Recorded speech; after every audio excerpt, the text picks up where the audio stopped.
The Euphrates River is the primary water source for Turkey, Syria, Iraq, and Saudi Arabia for the past 6,000 years, and its development and fertility are unparalleled.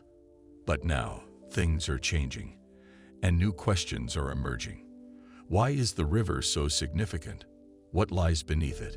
How does it relate to the Rapture and Christ's second coming? Let's find out. The Euphrates River finally dried up, but something terrible was found. The Euphrates River rises from Eastern Anatolia, flows generally southward through southeastern Turkey around Sanliurfa, Adiyaman, and Gaziantep provinces, go across the border into Syria and Iraq, passing from Mesopotamia, and empty into the Persian Gulf in Basra after joining with the Tigris River in Shatt al-Arab. In addition to its main watercourse, the Euphrates River has two headwaters named Karasu and Murad, ancient Arsanias, rivers which join somewhere near the Keban district of Elazig province, where stands the Keban Dam is one of the biggest in Turkey, 210 meters, 689 feet high, built between 1965 to 1975. Agriculture along the Euphrates holds an important part in the economy of the region, which comes to a halt during the winter because of freezing temperatures and snow. Fishing is another important income for the locals living around the Euphrates.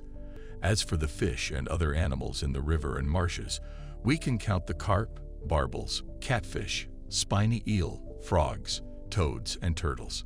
Several plants grow near the rivers in the region, such as oak, pistachio, ash forests, cattail, Mardi reed and other reeds, camelthorn, prosopis, willow, poplar, date palm, and some wildflowers.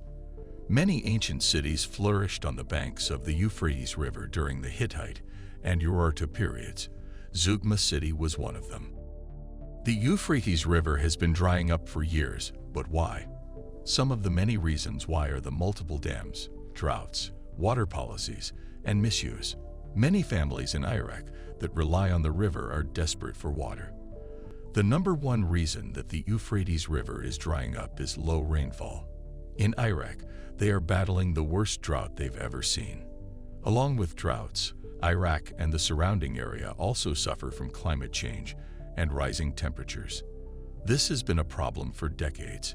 Over 7 million people are affected by the river drying up. Because of low rainfall, high temperatures, and the drying of the river, crops are failing, which has led to over 800 families leaving the villages around the Euphrates River. Sadly, the Tigris, another biblical river, is also losing water and drying out. The Euphrates, such as Tigris, is a biblical river as well. It was known as Perat and mentioned in the book of Genesis, Genesis chapter 2 verse 10 to 14, as one of the 4 rivers branching off the river flowing out of the Garden of Eden. These 4 rivers were Pishon, Gihon, Hiddekel, Tigris, and Perat, Euphrates. There are several prophecies and myths about the river drying up. This river and what lies underneath it have links to Christianity, Islam, and ancient Babylon. According to some people, the Garden of Eden was located between the Tigris and the Euphrates. Although it's not certain if the drying of this river symbolizes the end of the world, it is trouble for those that live near the river and rely on it for water and agriculture. There are no fast solutions to fill up the Euphrates River, especially with record low yearly rainfall. The Bible predicts that in the last days, the Euphrates River will dry up to prepare the way for the kings of the East to pass through. The river itself is a massive land barrier that would hinder any army from advancing east to west. At more than 1,800 miles long and an average of 300 yards wide, the Euphrates River has been a substantial source of life in the region. The Bible doesn't say who the kings of the East are, and biblical scholars and theologians have different ideas about who they are. One popular interpretation is that the kings of the East are a reference to the rise of China and other Asian nations as powerful political and economic entities. John predicts in Revelation chapter 9 verse 16 to 18 that these kings of the East will boast a standing army of 200 million. This is a bold prophecy, especially when you consider that, at the time he was writing, there weren't 200 million people on the planet. However, as you read this today, China has an army of more than 200 million, just as the Bible predicted. The next prediction of the Euphrates River drying up comes as part of the 7 bowl judgments in Revelation. The judgments of the 7-year tribulation start with the 7 seals.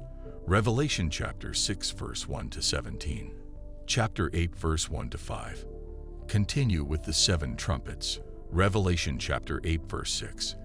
Chapter 9 verse 21 and chapter 11 verse 15 to 19. And end with the 7 bowls. Revelation chapter 16 verse 1 to 21. The bowl judgments come at the end of the tribulation, and they are so destructive that, if they continued, all human life would perish. Mark chapter 13 verse 19 to 20. The 6th bowl judgment, the penultimate judgment of the tribulation, is the drying up of the Euphrates River.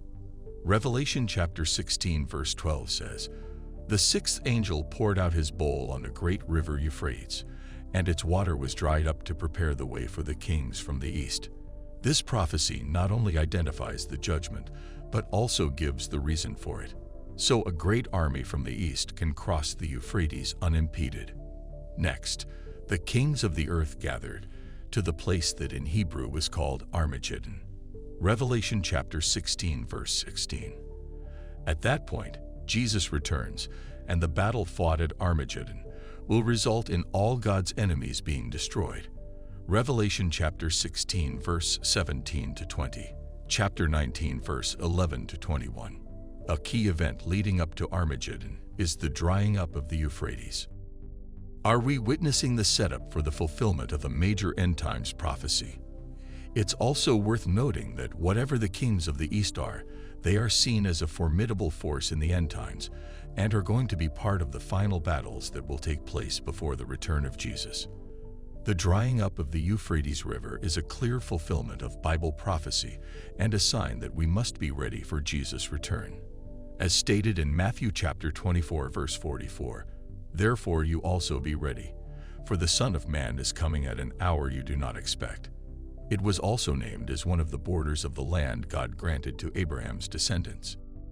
On that day, Hashem made a covenant with Avram, saying, "To your offspring I assign this land, from the river of Egypt to the great river, the river Euphrates." Genesis chapter 15 verse 18. The prophet Jeremiah described how the waters of Babylon, the region currently including Syria and Iraq, would dry up as a punishment for their idolatrous practices. The devastation is so complete as to render the region, once part of the so-called Fertile Crescent, uninhabitable. A drought against its waters, that they are dried up. For it is a land of idols. They are besotted by their dread images. Assuredly, wildcats and hyenas shall dwell there, and ostriches shall dwell there. It shall never be settled again, nor inhabited throughout the ages. Jeremiah chapter 50 verse 38 to 39. So, the drying up of the waters would mean the withdrawal of support by those people who had been followers of the Babylon system. The people realize that they have been deceived, and in a fit of anger, they turn on each other. Zechariah chapter 14 verse 12 and 13. So that's it. Please like, share, and comment your thoughts below if you like this video.